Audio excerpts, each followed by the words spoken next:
नमस्कार दोस्तों।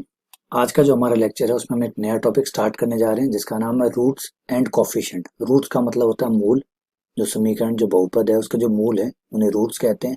कोफिशिएंट कहते हैं उनके गुणांकों को। जब आप किसी समीकरण को हल करते हैं और जो समीकरण आपको दी गई है तो वहां से आपको दो चीजें मिलती है। समीकरण को हल करने से मूल मिलते हैं और जो समीकरण दी गई है वहां से आपको गुणांक मिलते हैं। चलिए समझाता हूँ कि ये आप एक द्विघात समीकरण ले लीजिए, a x square plus b x plus c बराबर जीरो। ये एक द्विघात समीकरण है। इस द्विघात समीकरण में ये जो a है ये कौन है? ये है एक्स स्क्वायर का गुणांक, ये है x का गुणांक, ये है अचर पद, ये गुणांक कहलाते हैं। जब आप इस समीकरण को सॉल्व करते हैं, हल करते हैं, तो आपको जो x के मान मिलते हैं यहाँ से, ऑब्वियसली बात है द्विघात समीकरण है तो दो मान मिलेंगे, तो जो x के मान मिलते हैं जो इन समीकरणों को संतुष्ट करते हैं उन्हें हम क्या कहते हैं? मूल कहते हैं। तो ये होते हैं मूल। अब एक क्वेश्चन है, यहाँ पे क्वेश्चन तैयार होता है कि क्या मूलों का और गुणांकों का, ये जो ए बी सी है और ये जो अल्फा बीटा है, क्या इनके बीच में कोई रिलेशन होता है, कोई संबंध होता है? क्या हमने कुछ ऐसा पढ़ा हुआ है? तो जवाब है हाँ, बिल्कुल हमने एक संबंध पढ़ा हुआ है, द्विघात समीकरण के लिए पढ़ा हुआ है। द्विघात समीकरण में हमें छोटी क्लासों में बताया गया था कि मूलों का योग, जो भी आपके मूल है उनका योग अल्फा प्लस बीटा, मूल अल्फा बीटा है, तो इनका योग जो होता है वो माइनस बी बटा ए होता है। माइनस बी बटा ए का मतलब है कि जो एक्स का गुणांक है माइनस एक्स का गुणांक बटा एक्स स्क्वायर का गुणांक, इनका अनुपात अल्फा प्लस बीटा के बराबर होता है, तथा इन मूलों का गुणनफल अल्फा गुणा बीटा वो अचर पद बटा एक्स स्क्वायर के गुणांक का अनुपात होता है। तो इसका मतलब है गुणांकों में और मूलों में संबंध तो होते हैं, गुणांकों में और मूलों में संबंध तो होते हैं। क्या ये संबंध तीन पावर त्रिघात समीकरण या चतुर्घात या पंचम घात या घातें अगर और बड़ी करें तो क्या तब भी ऐसे संबंध काम करते हैं? तो जवाब है हाँ, बिल्कुल तब भी काम करते हैं। कैसे काम करते हैं ये हम पढ़ेंगे। फिर ये जो संबंध है ये हमारी मूल ज्ञात करने में कैसे हमारी मदद कर सकते हैं ये और पढ़ेंगे। तो अगली जो हम प्रश्नावली करने जा रहे हैं फर्स्ट बी, उस प्रश्नावली का सीधा सीधा रिलेशन जो है, सीधा सीधा जो संबंध है वो इन चीजों से है कि मूल और गुणांक के बीच का जो रिलेशन है वो कैसे मदद करता है समीकरणों को हल करने में या उन्हें पढ़ने में या सीखने में। ठीक है, ये हम सीखेंगे। तो द्विघात समीकरण में तो आपको ज्यादा इशू नहीं होगा। चलिए त्रिघात समीकरण का लेते हैं और उसमें देखते हैं इसमें क्या क्या होगा। एक त्रिघात समीकरण मतलब क्यूबिक इक्वेशन। त्रिघात समीकरण जैसे क्वाड्रेटिक इक्वेशन ली है वैसे हमें क्यूबिक इक्वेशन लेते हैं और देखते हैं कि भाई जो क्यूबिक इक्वेशन है उसमें ये कैसे काम करता है। ये लीजिए हमारी एक त्रिघात समीकरण, a x cube plus b x square plus c x plus d बराबर जीरो। ये हमारी एक त्रिघात समीकरण है। ठीक है, तीन घात की होगी, एक्स की पावर 3 है तो तीन घात के समीकरण होगी। अब तीन घात के समीकरण के मूल दो तो नहीं होंगे, तीन घात के समीकरण है तो मूलों की संख्या तीन होगी। एक एक्स बराबर अल्फा, एक का नाम ले दिया बीटा और एक का नाम रख दिया गामा। अल्फा बीटा एवं गामा। यहाँ पे क्या होगा बेटा, यहाँ तीन संभावनाएं बनेगी, तीन चीजें बनेगी। नंबर एक, फर्स्ट, तीनों मूलों का योग alpha plus beta plus gamma बराबर माइनस बी बटा ए हो गया। नंबर दो, दो दो की गुणा का योग अल्फा गुणा बीटा, बीटा गुणा गामा प्लस गामा गुणा अल्फा बराबर सी बटा ए। फिर होगी तीन तीन की गुणा अल्फा गुणा बीटा गुणा गामा जो होगा माइनस डी बटा ए। तो इसे कहा जाता है एक एक का योग, दो दो का योग, तीन तीन का योग। पहले आपने की मूलों को जोड़ा alpha plus beta plus gamma, फिर दो दो की गुणा कर करके जोड़े बना के फिर जोड़ा, फिर तीन तीन का जोड़े बना के जोड़ा।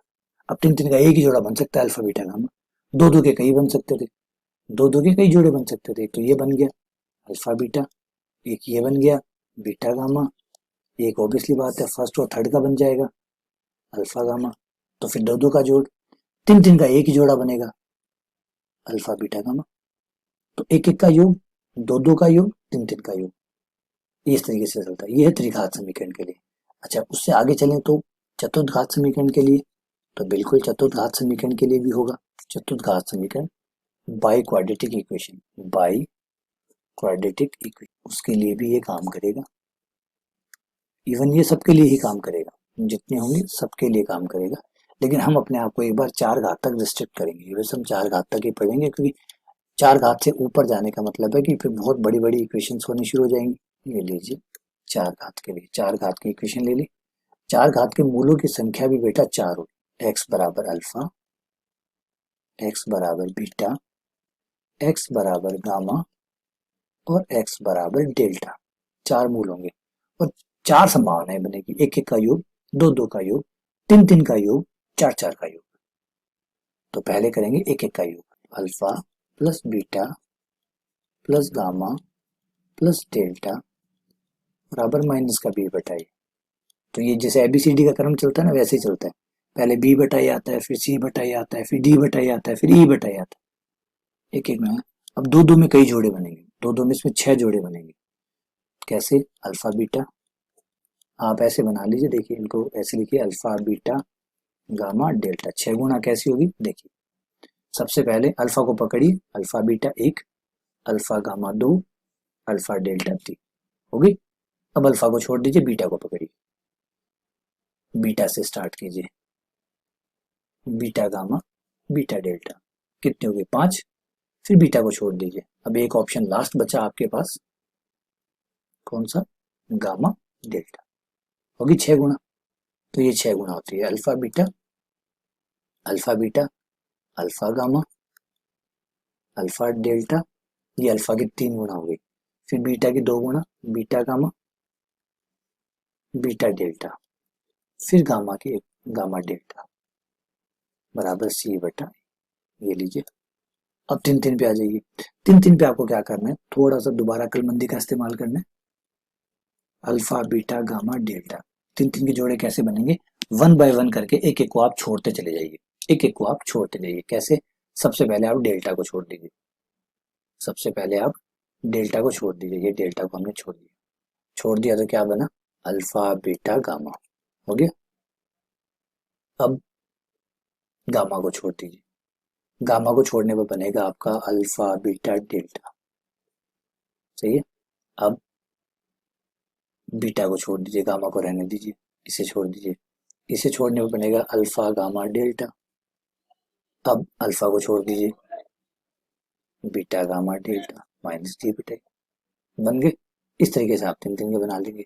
और 4 4 का तो कोई और संभावना है ही नहीं। अल्फा बीटा गामा डेल्टा ये बटा ए। ये लीजिए, एक एक का योग, दो दो का योग, तीन तीन का योग, चार चार का योग। इसके बाद में अगर पंचम घात समीकरण लेते हैं तो क्या होगा? एक एक का योग, दो दो का योग, तीन तीन का योग, चार चार का योग, पांच पांच का योग। 6 घात लेंगे तो क्या होगा? 6 घात की होगी तो एक एक का योग, दो दो का योग, तीन तीन का योग, चार चार का योग, पांच पांच का योग, छह छह का योग। तो ऑब्वियसली बात समझ रहे हो, बड़ा होता जाएगा, है ना, बड़ा होता जाएगा। लेकिन याद करने में कोई इश्यू नहीं रहता, बड़ा ही सिंपल है। देखिए सबके नीचे ए आ रहा है, ये आप देख पा रहे हैं, सबके नीचे ए आ रहा है। पहला एक एक का जो योग है वो प्लस में माइनस आता है, फिर प्लस, फिर माइनस, फिर प्लस। एकांतर क्रम में प्लस माइनस चलता रहता है। पहले वाले में बी आता है, फिर सी आता है, फिर डी आता है, फिर ई आता है, अगले वाले में एफ आएगा, फिर जी, फिर ए बी सी डी जैसे आप बोलते हैं वैसे बोलते हैं। ये B C D E F G H, ये लीजिए। बस, कोई मुश्किल ही नहीं है। याद करने में तो कहीं कोई लोचा ही नहीं है, कोई मुश्किल बात ही नहीं कि भाई आपको याद नहीं रहेगा। तो बड़ा सिंपल सा ही पार्ट है। तो उम्मीद करता हूँ कि चीजें समझ में आ गई होगी। हाँ, अब क्वेश्चन ये बनता है कि काम कैसे लेंगे। तो वो तो जैसे आप प्रश्नावली करेंगे आपको समझ में आ जाएगा कि कैसे काम में लिया जाता है। ठीक है, चलिए बहुत बहुत धन्यवाद, शुक्रिया।